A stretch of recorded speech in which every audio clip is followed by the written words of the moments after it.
আসসালামু আলাইকুম। আজ 17 ডিসেম্বর 2025 খ্রিস্টাব্দ, 2 পৌষ 1432 বঙ্গাব্দ, 25 জমাদিউস সানি 1447 ইসরি, বুধবার। সংবাদ পাঠ করছি মনির হোসেন কামাল। প্রথমেই শুনবেন সংবাদ শিরোনাম। গণভোট সংক্রান্ত পরিপত্র জারি। হাদিকে গুলির ঘটনায় ব্যবহৃত আগ্নেয়াস্ত্র উদ্ধার। সাতক্ষীরায় সড়ক দুর্ঘটনায় মা ছেলের মৃত্যু। বাস চাপায় শিশু নিহত।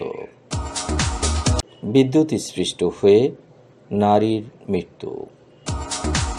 বরগুনায় নতুন করে ডেঙ্গুতে আক্রান্ত আরও 9। মাইকিংয়ে রেকর্ড করা হয় লোকবেতারে। শুনলেন সংবাদ শিরোনাম, এবার বিস্তারিত। সংসদ নির্বাচন ও গণভোটের তফসিল ঘোষণার পর নির্বাচন কমিশন গণভোট সংক্রান্ত একটি বিস্তারিত পরিপত্র জারি করেছে। নির্বাচন কমিশনের সিদ্ধান্ত অনুযায়ী গণভোটের ব্যালট পেপার হবে গোলাপি রঙের এবং জাতীয় সংসদ নির্বাচনের ব্যালট পেপার থাকবে সাদা রঙের। উভয় ব্যালটে সিল ব্যবহার করে ভোট দিতে হবে। তারপর সেগুলো ফেলতে হবে একই বক্সে। আসন্ন ত্রয়োদশ জাতীয় সংসদ নির্বাচন ও গণভোটে ভোটারদের জন্য দুটি ভিন্ন ব্যালট পেপার থাকলেও ব্যালট বক্স থাকবে একটি। সংসদ নির্বাচনের ব্যালট পেপারের সঙ্গে গণভোটের জন্য দেয়া আলাদা ব্যালট পেপারে ভোট প্রদান শেষে সেগুলো একই বক্সে ফেলতে হবে বলে জানিয়েছেন নির্বাচন কমিশন।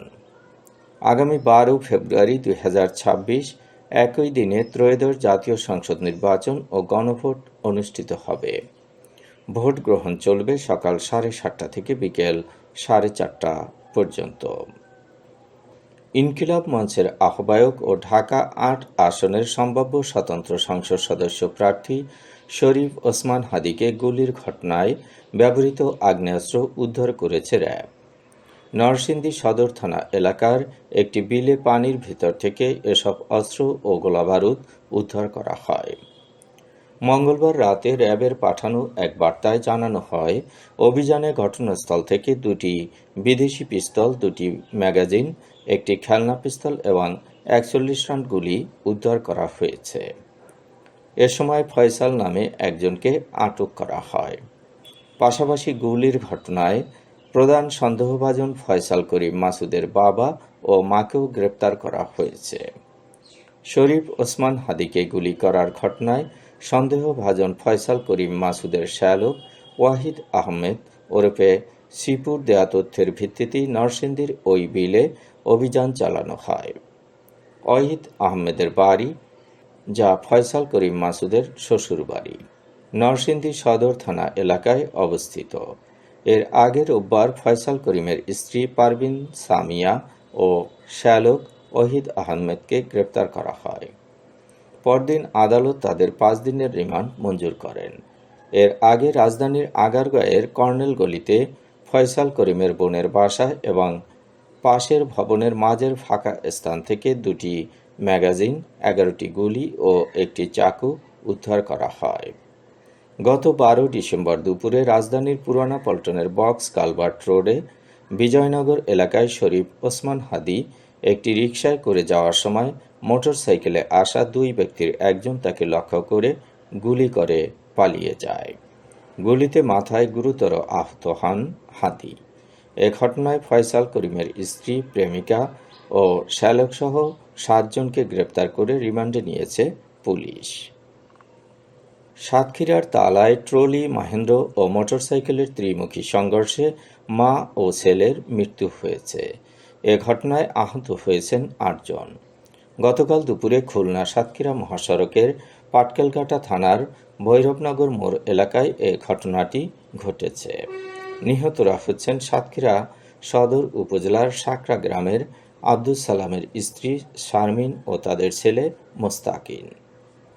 মায়ের কোল থেকে পড়ে বাসের চাকায় পিষ্ট হয়ে আয়মান সাদিক নামের 4 বছরের এক শিশুর মৃত্যু হয়েছে।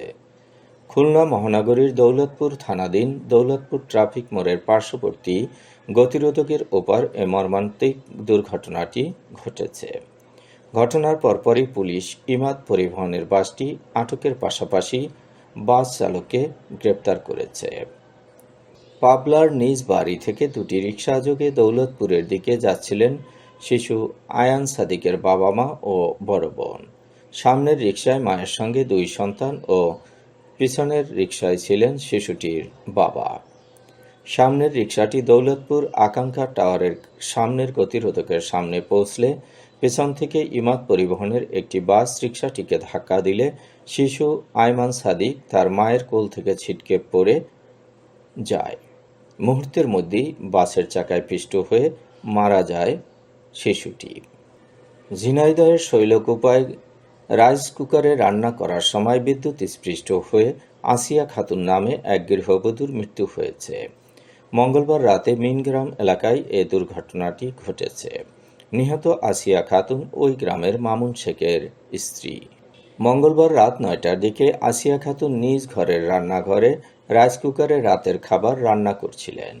এ সময় অসাবধানতাবশত রাইস কুকারটি বৈদ্যুতিক শর্ট সার্কিট হয়ে পড়ে। রান্না করার এক পর্যায়ে তিনি কুকারটি স্পর্শ করলে বিদ্যুতায়িত হন। পরিবারের সদস্যরা রান্নাঘরে গিয়ে তাকে উদ্ধার করার আগেই ঘটনাস্থলেই তার মৃত্যু হয়। বরগুনায় নতুন করে ডেঙ্গুতে আক্রান্ত হয়েছে আরও 9 জন।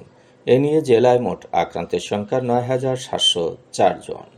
বরগুনার civil surgeon doctor Mohammad Abul Fatta জানিয়েছেন, গত 24 ঘন্টায় বরগুনা সদর উপজেলায় 3, আমতলী 2, বেতাগী 1 ও পাথরঘাটায় 3 জন নতুন করে আক্রান্ত হয়েছেন। জেলায় ডেঙ্গুতে আক্রান্ত হয়ে চিকিৎসাধীনে আছেন 30 জন। এদের মধ্যে বরগুনা জেনারেল হাসপাতালে 12, আমতলী 4, বেতাগী 1, পাথরঘাটা 4 এবং তালতলী উপজেলা স্বাস্থ্য কমপ্লেক্সে 9 জন চিকিৎসাধীন।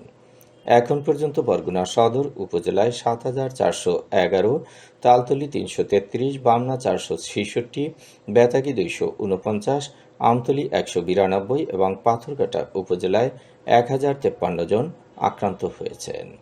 অন্যদিকে জেলায় ডেঙ্গুতে আক্রান্ত হয়ে মারা যাওয়া 65 জনের মধ্যে 41 জনের বাড়ি বরগুনা সদর উপজেলায়, 14 জনের বাড়ি পাথরঘাটা, 6 জনের বাড়ি বেতাগী ও 1 জনের বাড়ি বামনা এবং 3 জনের বাড়ি আমতলী উপজেলায়। মাইকিংয়ে রেকর্ড করা হয় লোকবেতারে। সুমধুর ও সুস্পষ্ট কণ্ঠে মাইকিংয়ের জন্য লোকবেতারের বিকল্প নেই। লোকবেতারের সাউন্ডপ্রুফ স্টুডিওতে করা হচ্ছে গান ও নাটকের রেকর্ড। সেই সাথে লোকবেতারের নামমাত্র টাকায় প্রচার করা হচ্ছে বিজ্ঞাপন। 15 সেকেন্ডের বিজ্ঞাপন প্রচারিত হচ্ছে মাত্র 500 টাকায়, 30 সেকেন্ডের বিজ্ঞাপন 1000 টাকা, 45 সেকেন্ডের বিজ্ঞাপন 13,000 টাকা আর 1 মিনিটের বিজ্ঞাপন প্রচার করা হয় মাত্র 2000 টাকায়। নির্ধারিত টাকার বিনিময়ে প্রতিদিন কমপক্ষে 5 বার করে পুরো 1 মাস বিজ্ঞাপন প্রচার করা হবে। মাইকিং ও বিজ্ঞাপনের জন্য যোগাযোগ করবেন 0-1-755-666-445 নম্বরে। এবারে শুনবেন আবহাওয়ার খবর।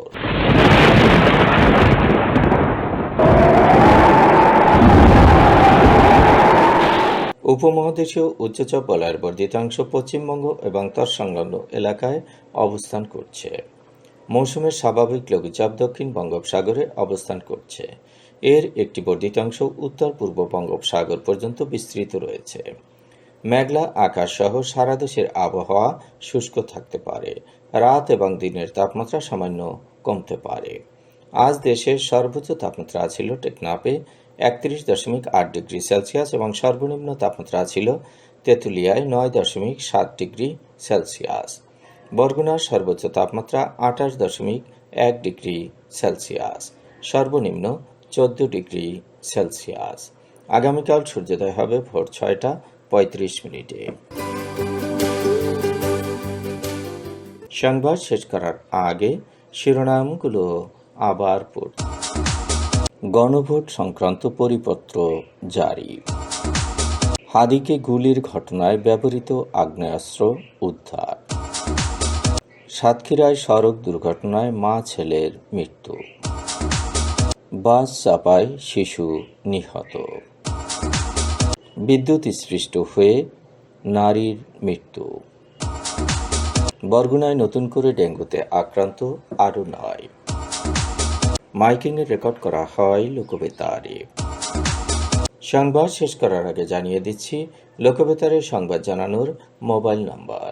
আপনার এলাকার গুরুত্বপূর্ণ সংবাদ জানাতে ফোন করুন 0177556644 নম্বরে। আর লোকবেতারের সাথে যুক্ত হয়ে গান শুনতে চাইলে SMS করুন 01782973478 নম্বরে। মোবাইল করবেন 01959438545 নম্বরে। বিশ্বের সব জায়গা থেকে শুনতে পারবেন লোকবেতার। লোকবেতার FM.org ওয়েবসাইটের মাধ্যমে শুনুন সরাসরি অনুষ্ঠান। সংবাদ পাঠ এখানেই শেষ করছি।